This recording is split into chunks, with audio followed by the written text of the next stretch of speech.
Emmanuel, thank you for coming through tonight on Game On. It's good to see you again. So, what do you make of that draw that pits Nigeria against Rwanda, Guinea, and Tunisia in the FIBA Africa qualifiers for the World Cup?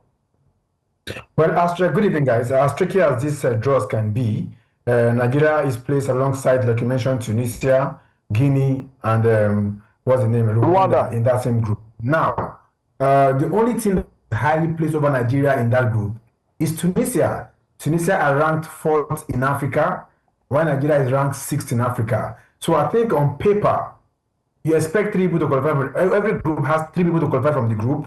You're not going to another round of qualifiers where you now have pick 2 from each group and the 3rd best loser. So if you expect 3 people to qualify from this group, on paper you expect Nigeria to qualify alongside maybe Tunisia and Rwanda. But how can Nigeria not qualify from these 3 from this group? So, but the question is, the last AfroBasket qualifiers that we saw, Coach Mohamed Abdulrahman is still the acting coach of the DD Tigers. But if you go to the page of the DD Tigers, you see Alex Gary as the coach of the team. So we don't have a substantive coach right now, the coach of the DD Tigers at the moment, which is a big question mark. Qualifiers start in November. What is going to be the chances of us having our best players take part in these qualifiers? Like we saw what happened the last time. In the last round of qualifiers, we saw all the players coming out to do their due diligence. But the question is, 3 from that group, with Nigeria, Tunisia, Rwanda, can we not qualify in Guinea? We should be able to make the top 3 to qualify from that group. But as you say right now, we don't even know who's going to take out the boys. Would Abdulrahman continue with the boys, or would the coach of the MBBF announce a new coach of the D Tigers? November is about 6 months away from now. But I think it's a fair group. So, Emmanuel, the question for me, Emmanuel, is that there always seems to be some form of complacency from the basketball authorities. The fact that, the last qualifiers where they brought in a ragtag group of players who a lot of people didn't know about, yet went to Libya and got an AfroBasket ticket. Is it the same complacency that we're looking at again ahead of these qualifiers? Everybody's looking at, it's just Rwanda, it's just Guinea, it's just Tunisia. Is that complacency setting in again? Yes, it is. Because like I mentioned, since the qualifiers, no news. Mohamed Abdulrahman was brought in for that qualifying purposes. We've not heard anything about who the coach of the Tigers is for now.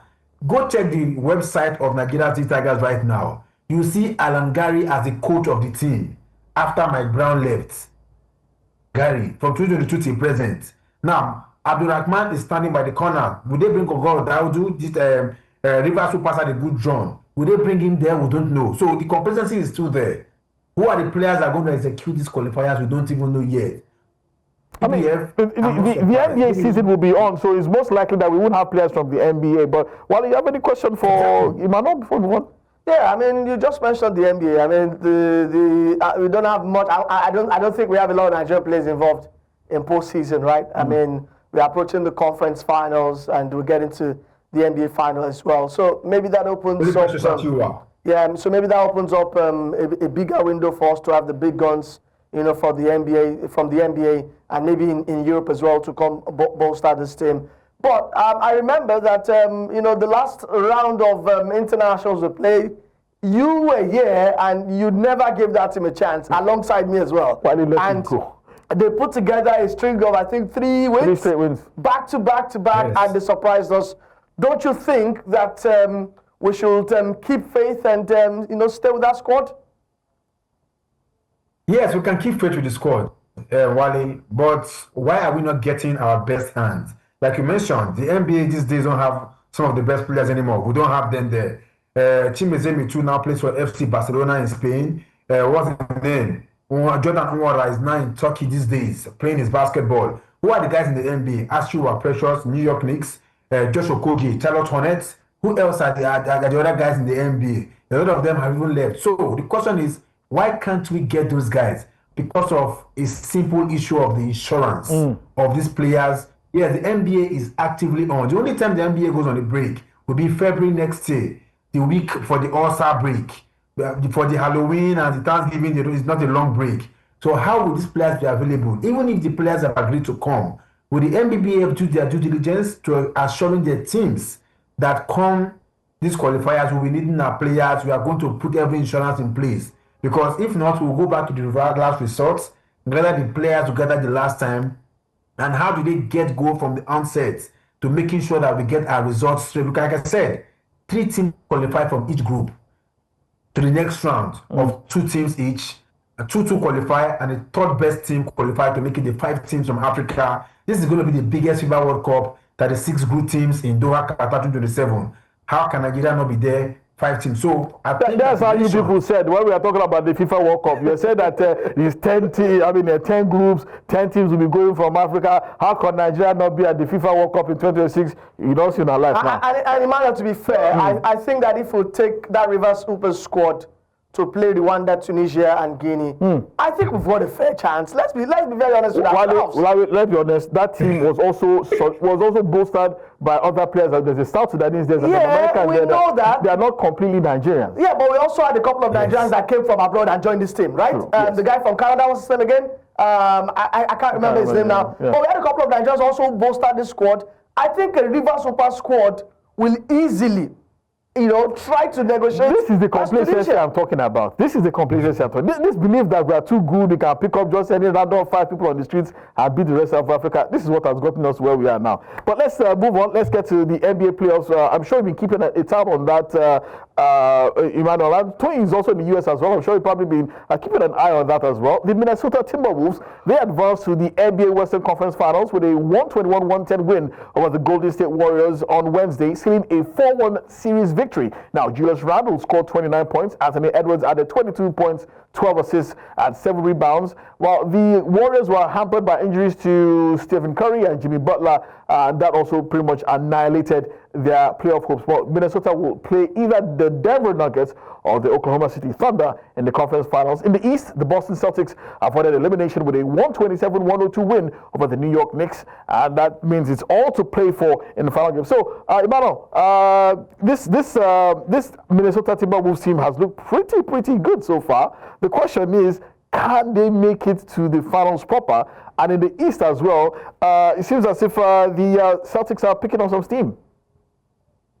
Yes, I'm talking about the Timberwolves. They were in the finals last season as well. They lost to Luka Doncic and the Dallas Mavericks. Now, I think the Timberwolves are one of the biggest winners in the trade because they traded their man. That man called Karl Anthony Towns to the New York Knicks to get Julius Randle. And Randle has been playing some great basketball for them. Let's not forget, this guy played with Kobe Bryant before he moved over to the New York Knicks, where he has been playing with them. So, back-to-back finals for them, back-to-back finals for the Indiana Pacers as well. For Anthony Edwards, you now call him the Kingslayer. Last season, he knocked out Kevin Durant and his Suns in the first round. It was a sweep. He knocked out LeBron James and his team. Last season semi-final, he knocked out the Nuggets and Nikola Jokic. So I think he's in the business of doing the due diligence. Mike Conley is the veteran in that team as the point guard of that team. They have Rudy Gobert, 3-time defensive player of the year. He's been there, done that. Played with Donovan Mitchell. So I think for them, you will pick your top 3 teams in the Western Conference. You will not pick the Timberwolves, but they are doing their work pretty well. Julius Randle coming over from the Knicks have added a lot of color. He's a good perimeter defender. He's a good wingman. He can shoot the basketball very well.